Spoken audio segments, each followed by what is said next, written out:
En esta mañana vamos a iniciar una nueva serie con el título La autoridad y Dios. La autoridad y Dios es el título de la nueva serie que en esta mañana vamos a iniciar aquí en Vida Nueva para México, en la Ciudad de México. Y les pido que abran su Biblia en el libro de Romanos, capítulo 13. Romanos, capítulo 13.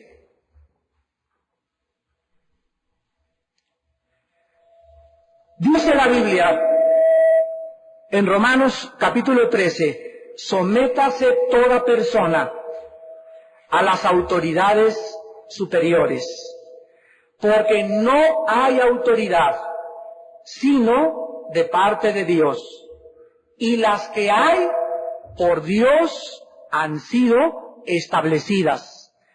De modo que quien se opone a la autoridad, a lo establecido por Dios resiste, y los que resisten acarrean condenación o juicio para sí mismos, porque los magistrados no están para infundir el temor al que hace el bien, sino al malo. ¿Quieres, pues, no temer la autoridad? Haz lo bueno y tendrás alabanza de ella, porque es servidor de Dios para tu bien. Pero si haces lo malo, teme, porque no en vano lleva la espada, pues es servidor de Dios, vengador para castigar al que hace lo malo, por lo cual es necesario estarles sujetos, no solamente por razón del castigo, sino también por causa de la conciencia. Pues por eso pagáis también los tributos, porque son servidores de Dios, que atienden continuamente a esto mismo. Pagad a todos los que debéis, al que tributo, tributo, al que impuesto, impuesto, al que respeto, respeto, al que honra, honra. No debáis a nadie nada, sino el amaros el uno a los otros, porque el que ama al prójimo ha cumplido la ley. Vivimos una época caracterizada por la rebelión.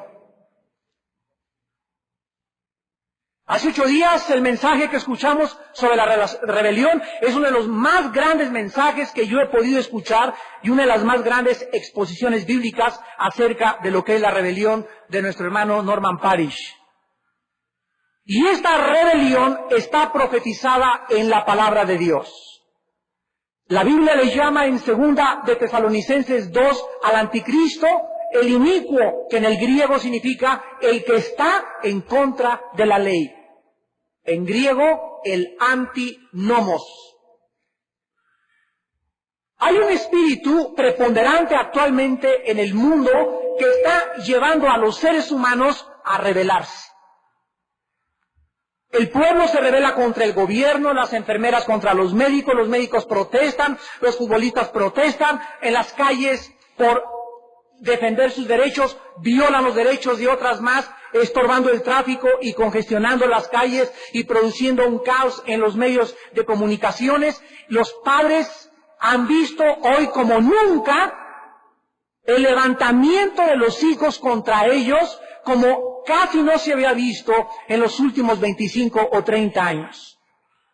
Hay actualmente inclusive cristianos que creen que en el nombre de Dios andan persiguiendo a sus hermanos y metiendo a la cárcel a los pastores y delatando y publicando los pecados de otras iglesias y creen que le están haciendo un favor a Dios cuando la Biblia nos muestra que esto se llama rebelión.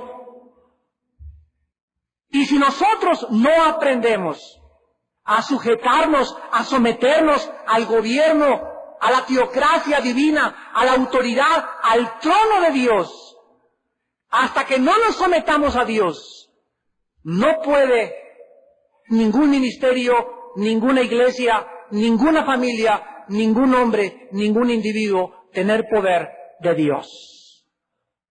Vuelvo a repetir, el poder de Dios son las acciones de Dios. La autoridad es Dios mismo. Pecar contra la autoridad de Dios es más grave que pecar contra el poder de Dios. Escuchen con atención lo que les estoy diciendo. Cuando nosotros pecamos contra el poder de Dios, o sea, el poder son las acciones de Dios, es más fácil de perdonar por Dios que pecar contra la autoridad delegada por Dios. Porque la autoridad representa a Dios, el poder representa sus acciones. Todas las acciones de Dios provienen de su trono en el cielo. Y su trono, dice la Biblia, en los Salmos y en otros pasajes, el trono de Dios está establecido sobre su autoridad. En el Salmo 9, por ejemplo, versículo 4, dice la Biblia, Salmo 9, versículo 4, porque has mantenido mi derecho y mi causa, te has sentado en el trono juzgando con justicia. Versículo 7 del mismo Salmo, pero Jehová permanecerá para siempre, ha dispuesto su trono para juicio. Salmo 89, versículo 14, continúa la Biblia mostrándonos el poder en el trono de Dios. Justicia y juicio son el cimiento de tu trono. Misericordia y verdad van delante de tu trono. Salmo 103, versículo 19. Salmo 103, versículo 19, dice la Biblia, Jehová estableció en los cielos su trono y su reino domina sobre todos. La Biblia nos muestra que en el universo que nos rodea hay un trono, hay un lugar de autoridad supremo, magnánimo, el más grande de todos, en grado superlativo, y en ese trono, en el universo, hay un ser que la Biblia le llama el Dios creador de los cielos y de la tierra, el Padre y Dios de nuestro Señor Jesucristo. El Dios de la Biblia. Ese Dios que está sentado en su trono, la Biblia nos dice que está gobernando y está delegando su autoridad a los seres distintos, de distintos niveles y grados en el mundo invisible y en el mundo visible, que Él ha creado para que estos seres le representen en el universo que Él creó. Todas las cosas que han sido creadas a través de la autoridad de Dios y todas las leyes físicas del universo son mantenidas por la autoridad de Dios. Todos los años tenemos primavera, verano, otoño e invierno. ¿Qué son las 4 estaciones? Son leyes físicas inexorables, controladas por el Dios que está sentado en su trono. El universo no es un caos, el universo es un orden. Y todo lo que está a nuestro alrededor nos habla del orden, de la precisión matemática y detallada de la primavera, verano, otoño, el movimiento de la Tierra sobre su eje, la traslación de la Tierra, el circuito de los planetas, cómo ninguno se sale, cómo no hay un caos en el universo. Y así encontramos en todos lados, en la célula, en las moléculas, en los protones, en los electrones, en nuestro corazón, en nuestras neuronas, en nuestra piel, en todo absolutamente vemos la gloria y la obra de un Dios que está gobernando y controlando todas las cosas por el poder de su palabra. Dice Hebreos 1:3 que Él sostiene, Él mantiene, Él le da cohesión a los átomos, a los planetas con la palabra de su poder. O sea que Dios sostiene todas las cosas por la palabra del poder de su autoridad. La autoridad de Dios, repito, representa a Dios mismo. El poder de Dios representa sus acciones. Pecar en contra del poder de Dios, insisto, es perdonado más fácilmente que pecar en contra de la autoridad de Dios. Porque pecar contra la autoridad de Dios es un pecado contra la misma persona del Creador, sustentador y Rey del universo. Es imperativo que todos nosotros busquemos entender lo que significa estar sujetos a las autoridades, para que conozcamos los principios de la autoridad universal y sobre todas las cosas, vuelvo a repetir, si yo me someto a Dios, aquí abajo en la tierra estoy protegido de Satanás. Si yo me someto a Dios como mujer, aquí estoy protegido que mi esposo no me haga nada. Si yo me someto a mis padres aquí abajo en la tierra, estoy haciendo la voluntad de Dios y Dios me promete protección y cambiar a mis padres. Si me someto al gobierno y pago mis impuestos y no hablo mal del gobierno, sino que oro por mi gobierno, Dios bendice mi familia, mi iglesia, mi trabajo y todo lo que hagamos. Porque cuando nos sometemos a la autoridad de Dios, aquí abajo en la tierra, la bendición siempre nos acompaña. Dios ha puesto autoridades en la iglesia, en la familia y en el gobierno. Someterte a la autoridad de tu pastor es someterte a la autoridad de Dios. Someterte a tu esposo no es tu esposo, es someterte a la autoridad de Dios delegado en tu esposo, aunque tu esposo sea un patán y un injusto y dime lo que quieras de él. Si tú te sometes a tu esposo, es a Dios al que te sometes. Cuando ustedes aquí llegan al estacionamiento abajo en el sótano de Villanueva para México, hay hermanos que traen un gafete de seguridad y si el hermano te dice, ¿te estacionas ahí? Sí, señor, sí, mi capitán, aunque no tenga cachucha, ni policía, ni macana, él representa una autoridad que nosotros le delegamos para que tú lo obedezcas. Si vas afuera y algún policía te dice, estaciónese aquí porque él está cuidando esa calle, tú tienes que obedecerlo. Si llegas al cine y te dicen, no se puede usted sentar aquí, etcétera, etcétera, no rompe la autoridad, porque esa persona que anda con la lamparita en los cines alumbrando y diciéndote dónde te sientes, esa autoridad te tienes que someter. ¿Se dan cuenta? Que cuando nosotros violamos y resistimos a cualquier autoridad, es un problema del ego, de la soberbia, de la falta de humildad, más que cualquier otra cosa de nuestra parte. Llegas aquí y te dice un hermano, mire, adelante ocupados los asientos, pase para atrás. ¿Por qué? Y ves al hermano de decán con su gafete o el de seguridad, los ves como insignificantes. A mí, ¿qué es? Pues que no sabe que soy licenciado, o soy doctor, o que no sabe que trae un carro Lincoln Continental ahí estacionado abajo. Quítate de ahí, mocoso tonto. El orgullo, la falta de humildad, es la que provoca la ira de Dios sobre los hijos de desobediencia. Vayamos a Isaías capítulo 14 y comencemos en esta mañana, analizando la caída del ser espiritual que inició en el universo invisible y físico de Dios la rebelión. Satanás. En Isaías 14, versículos del 12 al 14, comenzamos a analizar profundamente las raíces o las bases de la rebelión que existe en el universo y cómo comenzó. ¿Cómo caíste del cielo, oh lucero, hijo de la mañana? Observemos que ahora el nombre de Satanás ya no es Lucifer. Este es el nombre que él tenía antes de su caída, lucero de la mañana. Era tan resplandeciente, era tan hermoso, era tan guapo, era tan perfecto, era tan sabio este ser, que su nombre fue Lucifer, que significa el que lleva o el portador de la luz.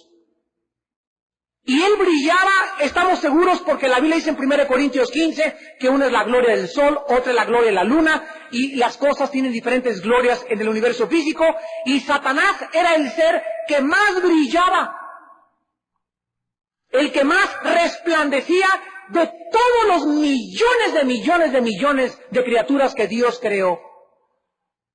Y por eso se expresa con angustia, ¿cómo caíste?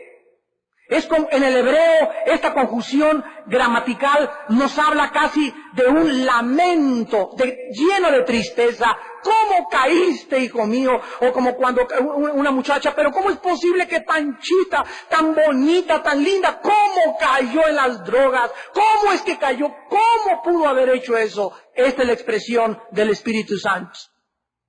Cortado, dice el versículo 12, fuiste por tierra, tú que debilitabas a las naciones. Vemos que Satanás tiene un propósito: debilitar moralmente y espiritualmente a las naciones, con la brujería, la astrología, la hechicería y la degradación moral. ¿Saben ustedes dónde nació la astrología y la brujería? En Irak. Ahí se construyó en Génesis 11 la famosa Torre de Babel en Irak. Y ahí es el centro y el origen. De ahí salió de Irak la brujería, la astrología y los peores corrientes filosóficas ocultistas. De ahí salieron de la tierra de los caldeos. Y el versículo 13 nos explica la maquinación o el mecanismo del espíritu o del hombre interior de Satanás.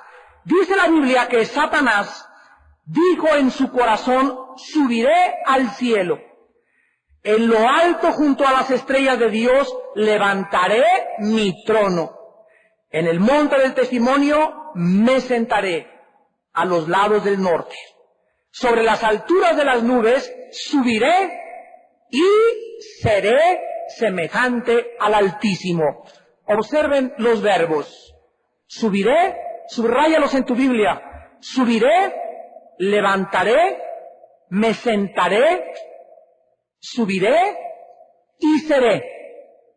Estos verbos nos revelan que Satanás, el príncipe actualmente de este mundo, y cuando decimos el príncipe de este mundo, vamos por orden para que tengan ustedes una lógica elemental en esta hilación de pensamientos. Cuando decimos el príncipe de este mundo, significa que los habitantes de este planeta están bajo la autoridad ¿de quién? De Satanás, porque el mundo entero, 1 de Juan 5, 18 y 19, está bajo el control del maligno. Muy bien, entonces el mundo está bajo una autoridad satánica, aunque los seres terrícolas que están a nuestro alrededor no lo saben, pero la Biblia nos los revela que ellos están bajo una influencia destructora, bajo una maldición tremenda. Y cuando estos seres ven la luz de Cristo y se convierten de Cristo, son trasladados, somos cambiados de reinos, del reino de Satanás, de estar bajo la autoridad de Satanás, de hacer los deseos de nuestra carne y de seguir la corriente del mundo, Efesios 2 del 1 al 2, somos trasladados al reino de la luz y ahora estamos bajo otra autoridad. ¿Quién es ahora nuestra autoridad? Cristo Jesús, Señor de señores, Rey de reyes, porque a Él, al que murió en la cruz, el Padre le entregó toda autoridad y todo dominio y todo reino, y ahora estoy bajo su autoridad, ya no estoy bajo la autoridad de Satanás. Pero cuando yo me rebelo a la autoridad de Dios, aún siendo cristiano, inmediatamente el príncipe de este mundo comienza otra vez a operar en mi vida. Cuando yo me sujeto a la autoridad de Dios, estoy protegido, porque es mayor la autoridad de Dios que la autoridad de Satanás. Dice en Santiago 4, someteos a Dios, ¿y qué? Y el diablo huirá de vosotros. Cuando el diablo ve que la esposa se somete al esposo, cuando el diablo ve que los hijos se someten a los padres, cuando el diablo ve que las ovejas se someten al pastor y nos sometemos al gobierno, el diablo no tiene parte ni derecho en nuestra vida. El momento en que tú te revelas aquí abajo en el estacionamiento, en la calle, al policía, te pasas un alto, al del tránsito, cualquier violación que tú hagas a la autoridad, estás resistiendo la autoridad establecida por Dios en el cielo. Satanás, el príncipe de este mundo, inició su caída cuando él desafió la autoridad de Dios. Cuando quiso competir como Dios y ser como Dios, tratando de usurpar su autoridad.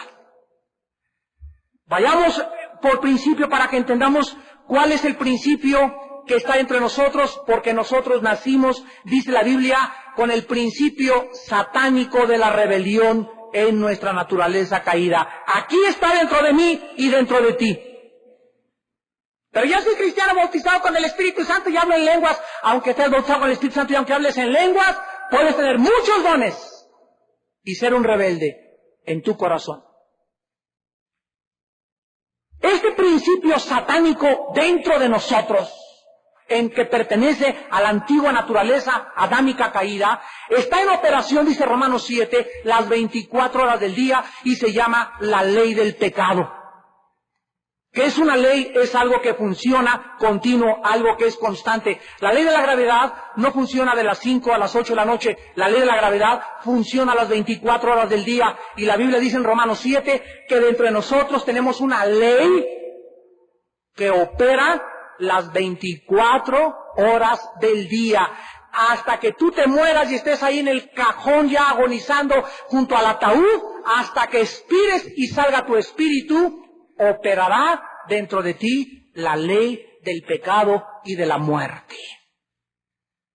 Y aunque Cristo nos ha librado del pecado y de la muerte, dentro de nosotros sigue en operación, con la única ventaja que tenemos que aprender a controlarla mediante el Espíritu Santo.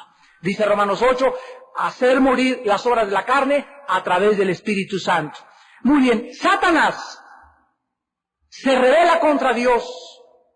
Y aquí la rebelión de Satanás no fue un pecado de, pues caí en fornicación, o caí en esto, me fui con una angelita por ahí, o cometí adulterio. El pecado de Satanás no fue una acción, pongan atención, el pecado de Satanás fue una actitud.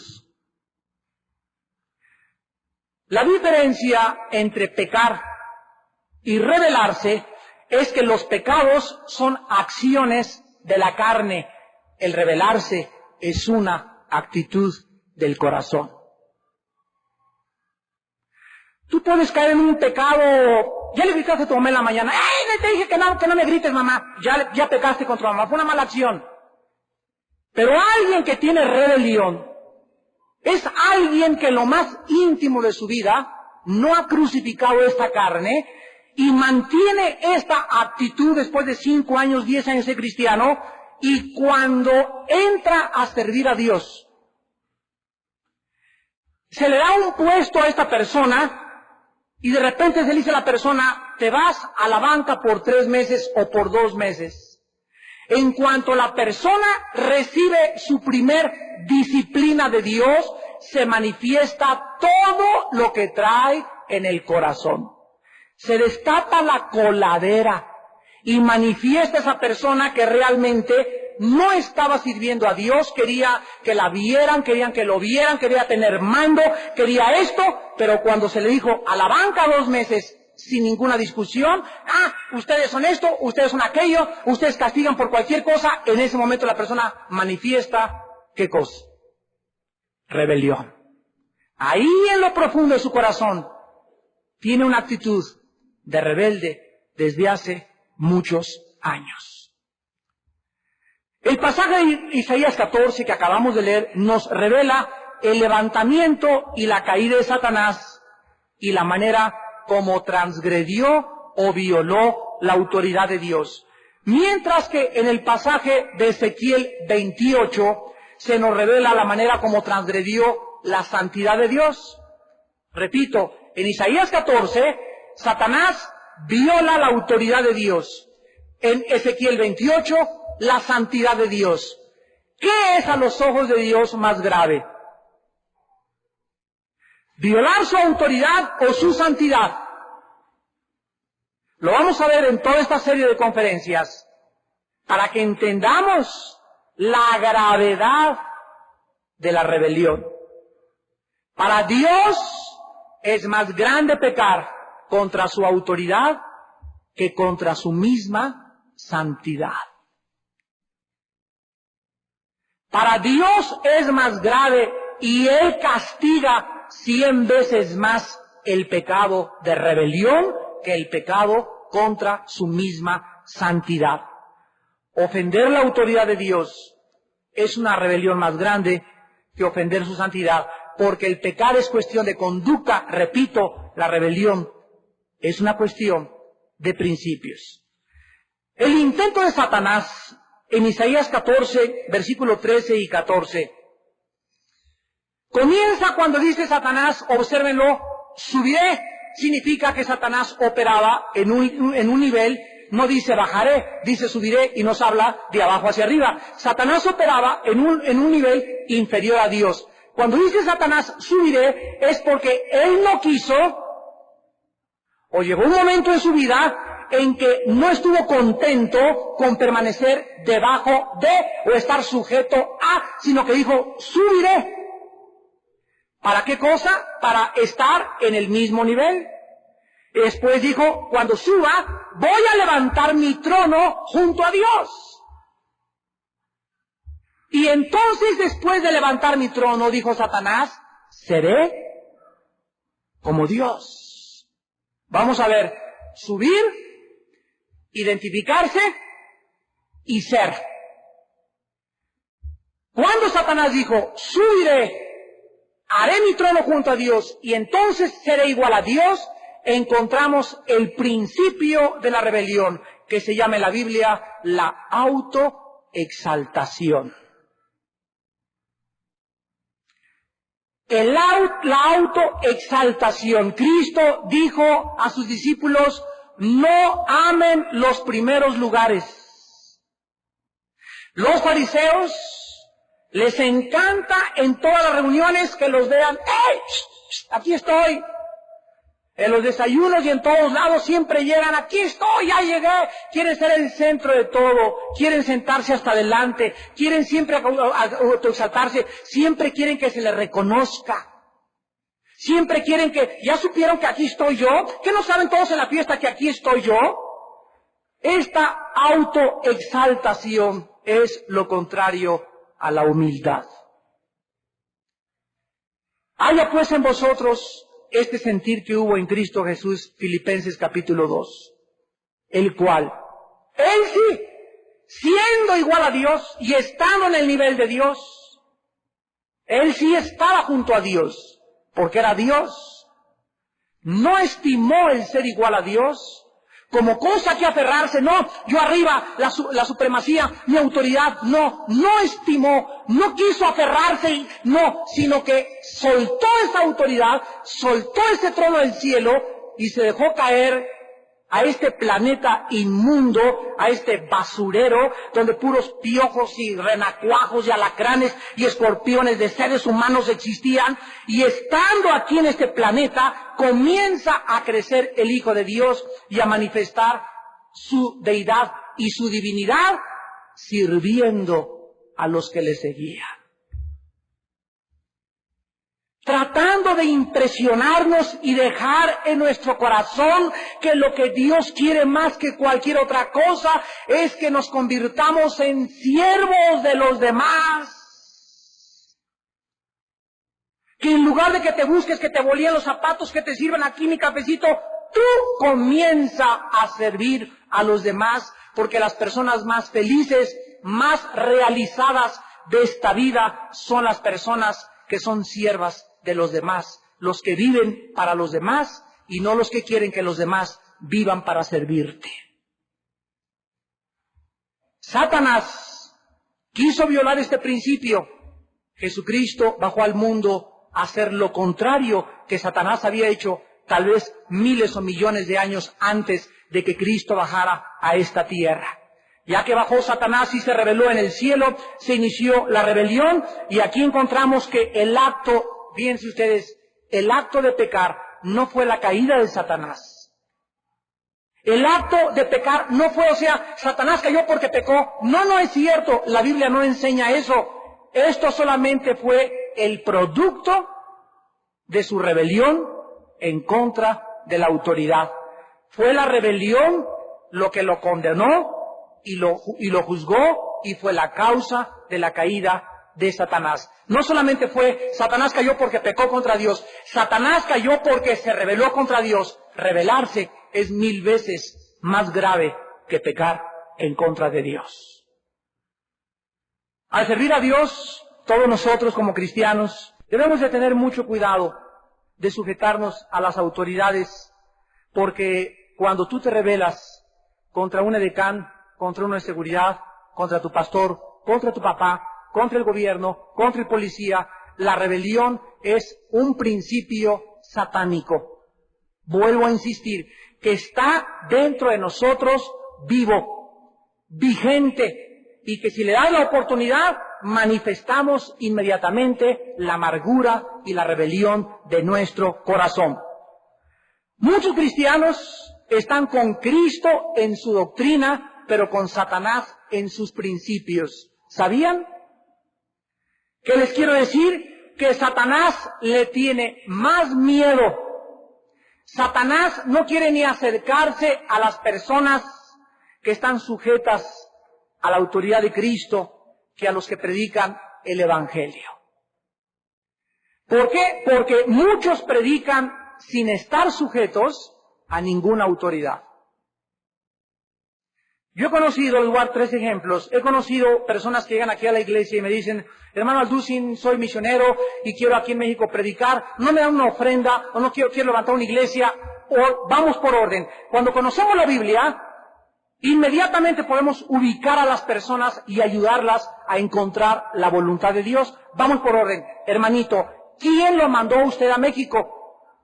No, nadie, yo tengo dinero y me vine por mis propias pistolas. Hermano, la Biblia enseña que todos los siervos de Dios y los misioneros de Dios y los apóstoles de Dios y los pastores de Dios y todos los que sirven a Dios son enviados y tienen detrás de ellos iglesias o una iglesia madre que ora por ellos, que los envía y que los sostiene para que usted pueda servir a Dios. Nadie es espontáneo en la obra de Dios. Nadie es Robinson Crusoe.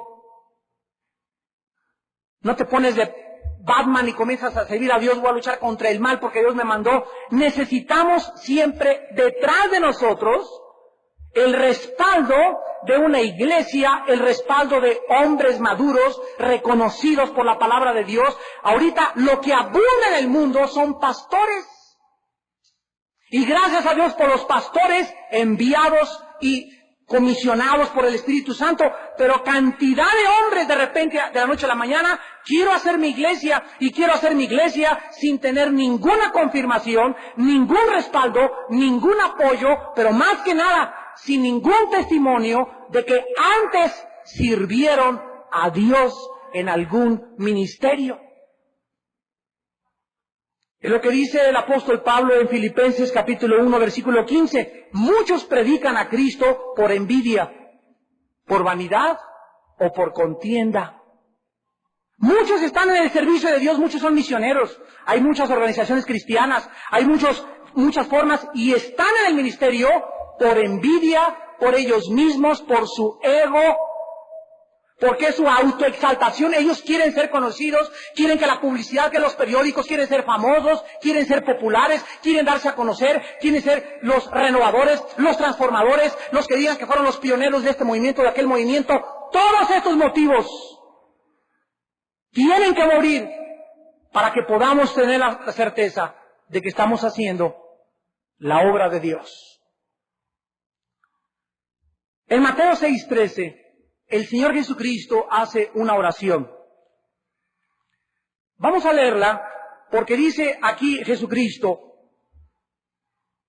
Mateo capítulo 6, versículo 13, donde le pide a Dios 2 cosas que muy pocos han podido observar.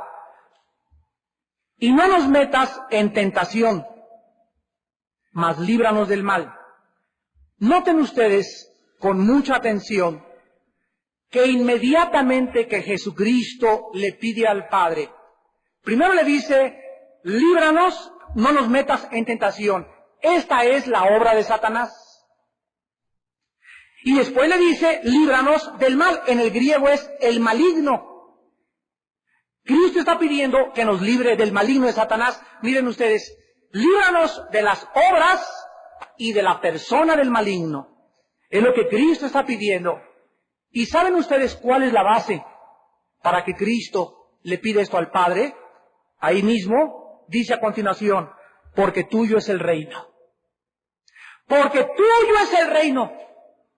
Porque tú eres el que estás sentado en tu trono y es tuyo el poder y la gloria por todos los siglos. En otras palabras, todos los reinos y la autoridad pertenecen a Dios. Lo que nos libra de Satanás y de la persona de Satanás es estar bajo el reino de Dios. ¿Lo puedes ver?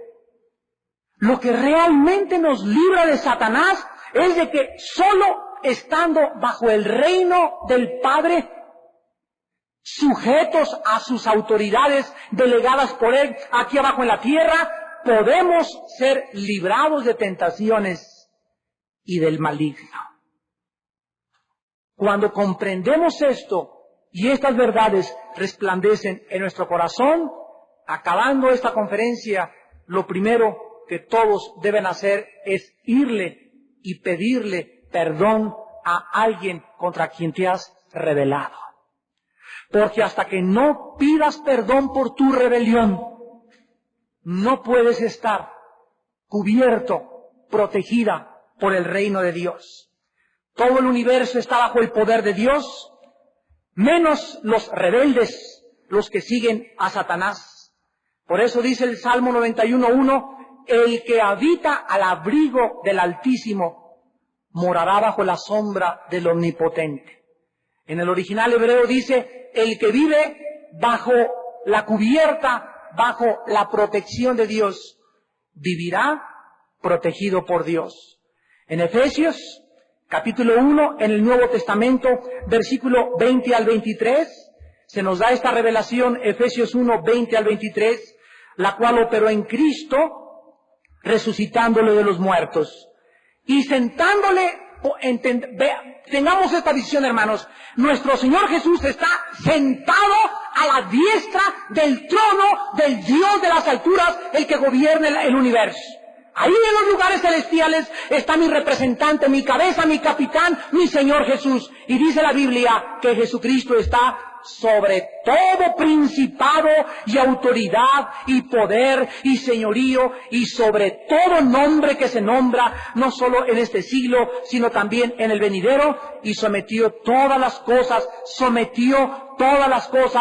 bajo sus pies, y Él o lo dio por cabeza sobre la iglesia, la cual es su cuerpo, la plenitud de aquel que todo lo llena en todo. Allá está nuestra cabeza, aquí está el cuerpo en la tierra. Allá está la cabeza en el cielo, aquí estamos nosotros. Si yo estoy bajo la autoridad de Jesucristo, el cuerpo recibe las órdenes, la energía, la salud, la bendición, la fuerza, la motivación, el consuelo, la edificación, porque estoy unido a mi cabeza. Y como Él está sentado sobre todos los tronos y principados, aquí abajo yo en la tierra soy más que vencedor.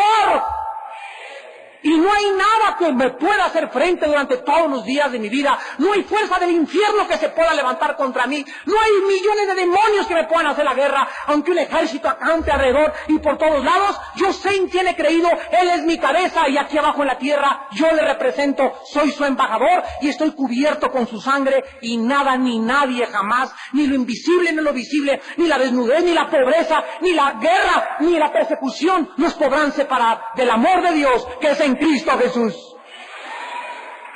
Gloria a Dios. Gloria a Dios. Gloria a Dios. Gloria a Dios.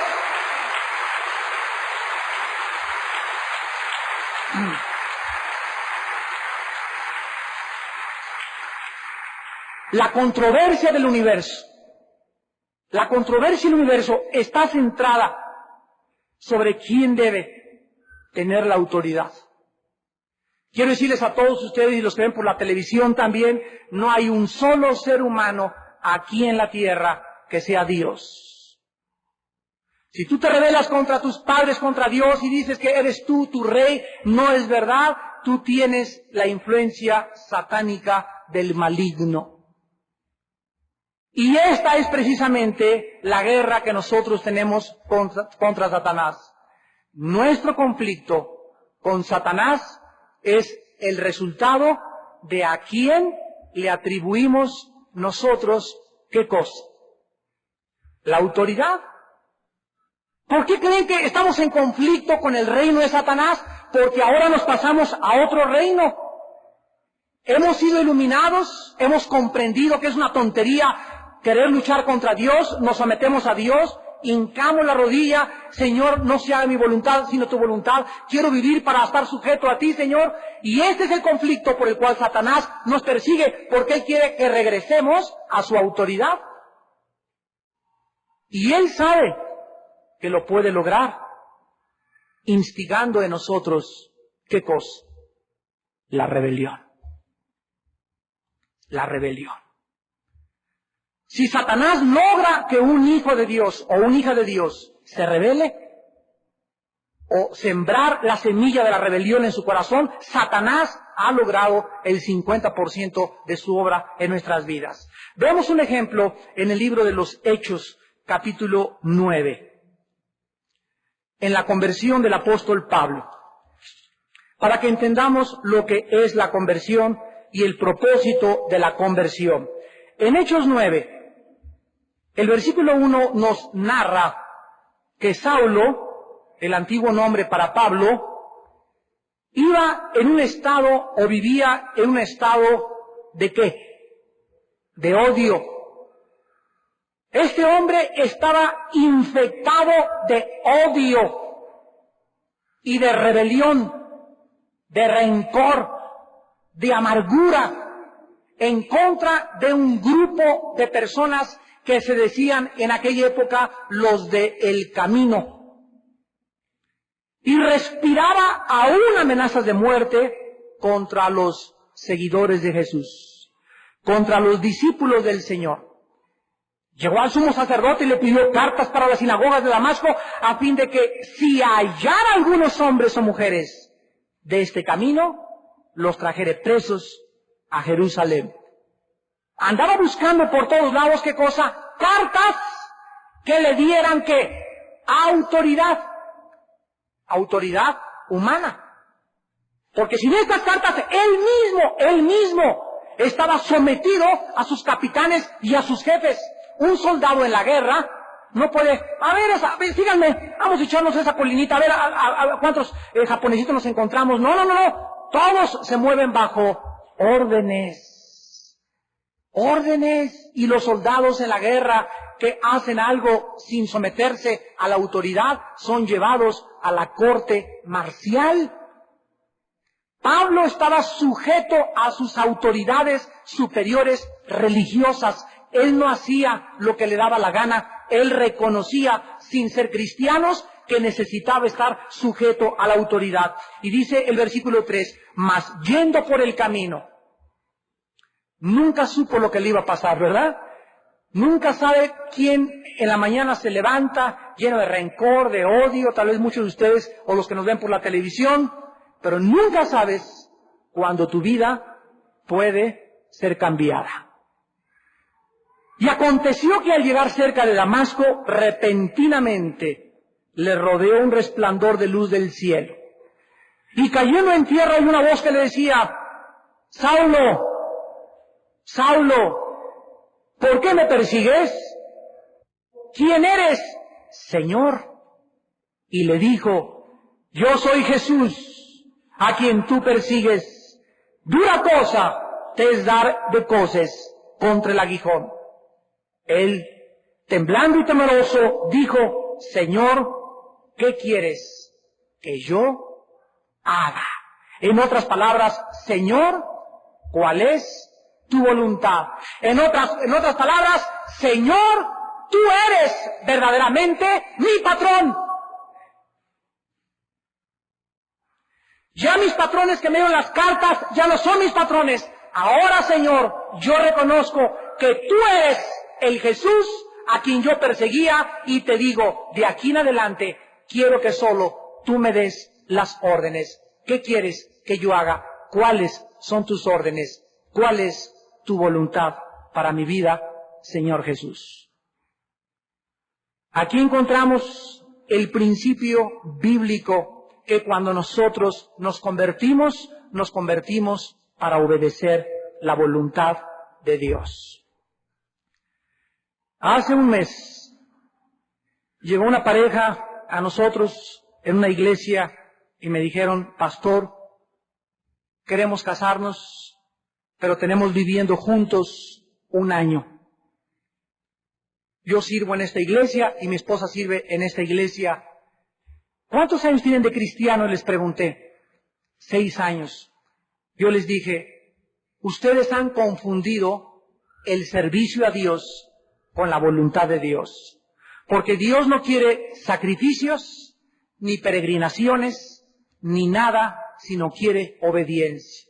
¿Cómo es posible, les pregunté, que ustedes durante los últimos 8 meses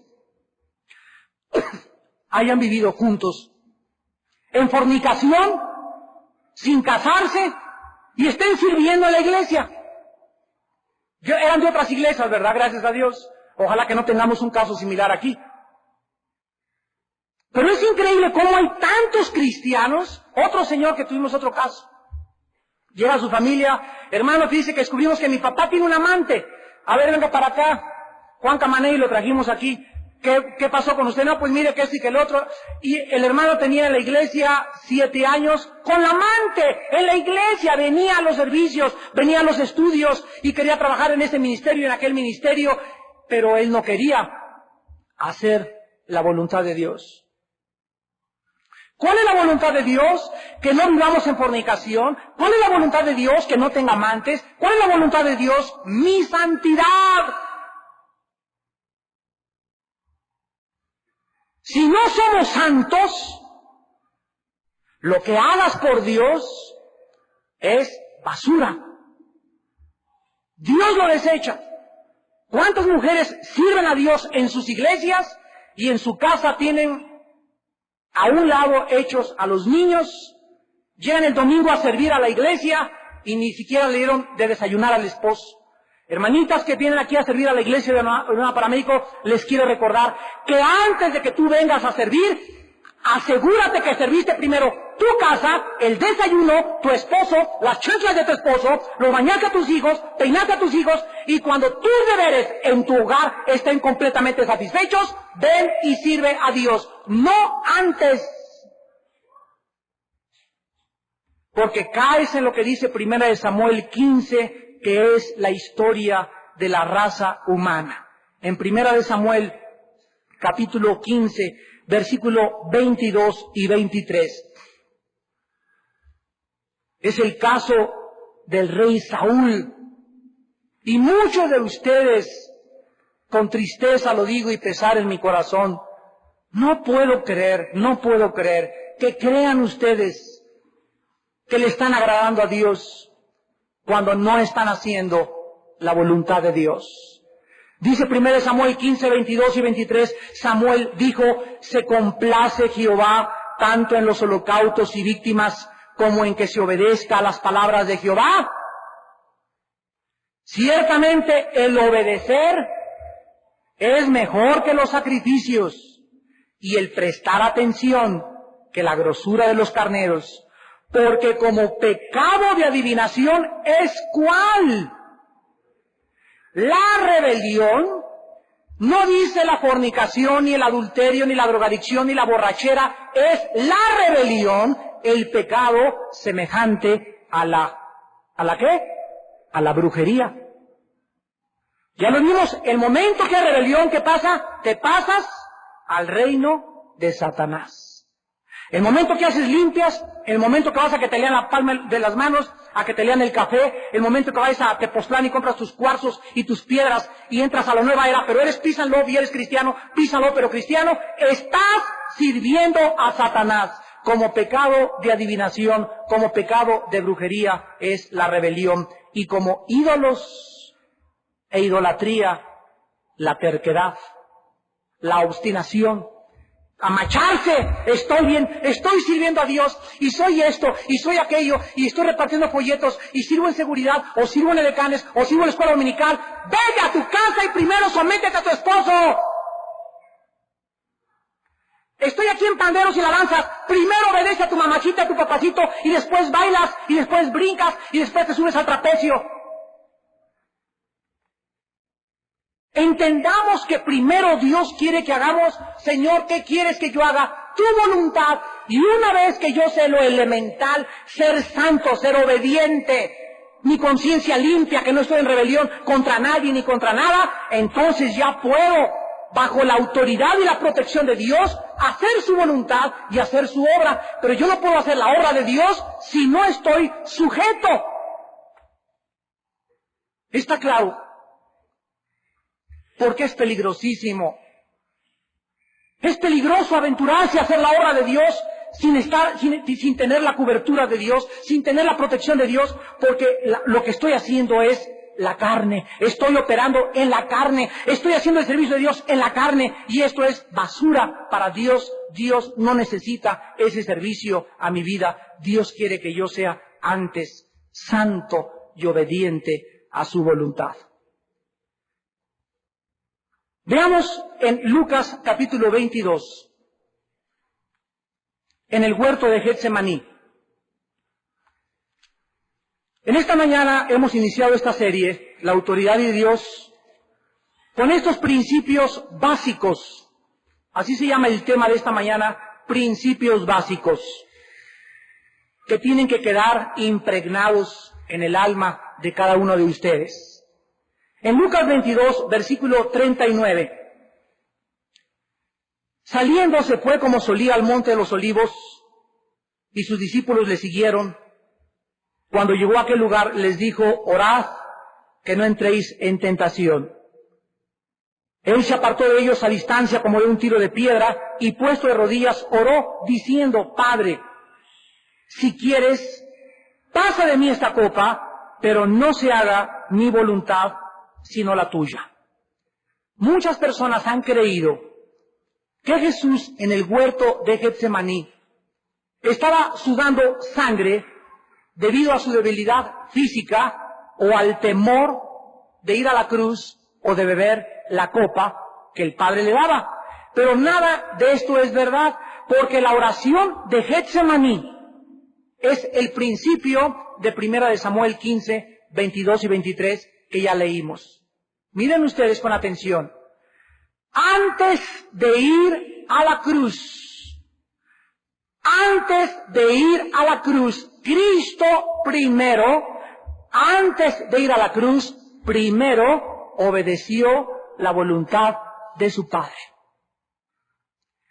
Cuando Cristo bebió la copa, se volteó y les dijo a los discípulos, levantémonos y vámonos. ¿Hacia dónde él iba? A la cruz. Ellos iban a la persecución. Cuando Jesús se levantó del huerto de Getsemaní y les dijo, vámonos, él iba caminando directo a la cruz. ¿Por qué el Padre aceptó su sacrificio? Porque en el huerto de Getsemaní, él aceptó la voluntad del Padre antes que el servicio al Padre. Habiendo comprendido la voluntad del Padre, tienes que ir a la cruz, hijo mío. Y habiendo el Hijo, habiendo no revelado y habiendo aceptado, Señor, lo voy a hacer, entonces pudo ir a la cruz, porque la muerte de Cristo, la cruz de Cristo, fue la expresión más grande y más elevada de la obediencia del Hijo a la voluntad del Padre. Mijita, te dice Dios, sométete a tu esposo. Qué difícil es para mí, señores, beber una copa, pero si tiene cara hasta de gandalla mi esposo, Señor. Mira, mejor me he visto así de seguridad, me he visto de decán, me he visto de banderera, te bailo, Señor, te hago lo que quieras. No. Primero bebe la copa que te doy. Padre, mis padres no sabes cómo son de injustos, no me dejan ir al cine ni nada, pero mira, yo voy a predicar el sábado con jóvenes y voy a repartir folletos. No. Primero sométete a tus padres. Señor, te quiero dar un terrenito ahí para la iglesia de Villanueva, para que ya tengan un terrenito y una casa, etcétera, etcétera. No. Primero paga tus impuestos. Primero págale al que le debes. Señor, te adoro, te quiero. No me cantes, estoy cansado de tus solemnidades y de tus fiestas y tus peregrinaciones. Primero, reconcíliate con tu hermano y después me traes tu ofrenda y me cantas. ¿Se dan cuenta? Qué peligroso es servir a Dios en rebelión. Cristo en Mateo 7 dice que cuando Él venga le van a decir muchos, Señor, y con esto acabo. En tu nombre profetizamos. En tu nombre y hablamos lenguas. Y en tu nombre hicimos milagros. Mateo 7, 21 en adelante. Y Él les contestará, nunca los conocí. O sea, estas personas de Mateo 7 no eran cristianas. Porque Juan 10 dice la Biblia que el pastor conoce sus ovejas y sus ovejas conocen su voz y le siguen. Le siguen porque hacen su voluntad. Y dice Cristo en Mateo 7, no todo el que me dice Señor, no todo el que viene a la iglesia, no todo el que me sirve, no todo el que habla en lenguas, no todo el que echa demonios, no todo el que tiene dones, no, esas no son las evidencias. Las evidencias de mis hijos son los que hacen mi voluntad.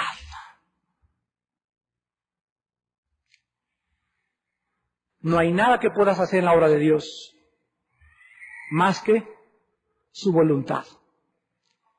Y cada uno de nosotros debemos saber cuál es la voluntad de Dios para mi vida. Número uno, la voluntad de Dios para todos los cristianos es que diario tengamos comunión con Él. Número uno.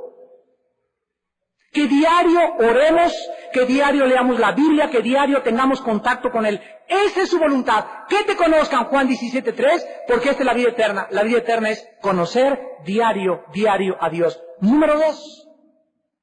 Para los que estamos casados, la segunda prioridad en mi vida es mi esposa o tu esposo.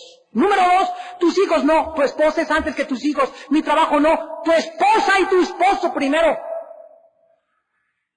Cuando cumplas tus deberes conyugales, cuando cumplas amar a tu esposa, cuando cumplas en tu matrimonio, entonces puedes educar a tus hijos con la protección y la sabiduría y la seguridad de que Dios te va a guiar. Porque si tú amas a tu esposa o tú amas a tu esposo, tus hijos serán benditos. Y cuando tu familia, tus hijos y tu esposo, tu matrimonio y tu comunión con Dios sean la prioridad, Dios bendecirá tu trabajo, el fruto de tu vientre, tu entrada, tu salida, prosperarás en todas las cosas y en todo te saldrá bien cuando hagas primero la voluntad de Dios y te sometas a su autoridad.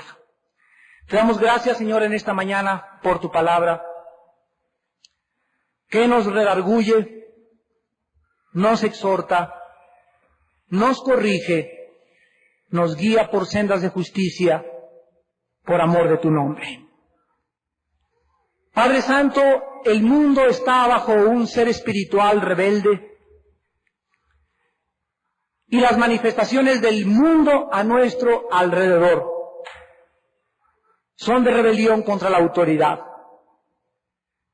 Nunca había habido un levantamiento tan grande contra la autoridad como en la época que vivimos. Porque cuando surge el anticristo del Medio Oriente, tu palabra dice que el espíritu de rebelión dominará y controlará a los seres humanos. Mas vosotros no estáis en tinieblas y no seáis insensatos, sino entendidos de cuál sea la voluntad de Dios para vuestras vidas. porque hemos sido comprados por precio. El Hijo de Dios murió en nuestro lugar para que ya no vivamos para nosotros mismos, para que muramos a nuestro ego, a nuestra soberbia, de querer hacer nuestra voluntad, de imponer nuestra voluntad y de no agacharnos y decirle: Señor, ¿qué quieres? ¿Qué quieres, Señor, realmente? ¿Qué es lo primero que tú quieres que yo haga antes de servirte? Antes de caminar contigo de la mano, ¿cuál es tu voluntad? Y el Padre nos contesta en su palabra y nos dice: esta es mi voluntad, que me conozcas y que seas santo, santa en toda tu manera de vivir. Que tu vida sea pura y limpia. Que te apartes de los pecados sexuales, de fornicación, de inmundicia, de adulterio. Porque esa no es mi voluntad. Y haciendo estas cosas, nunca me vas a conocer, nunca me vas a entender y nunca podrás recibir mis bendiciones.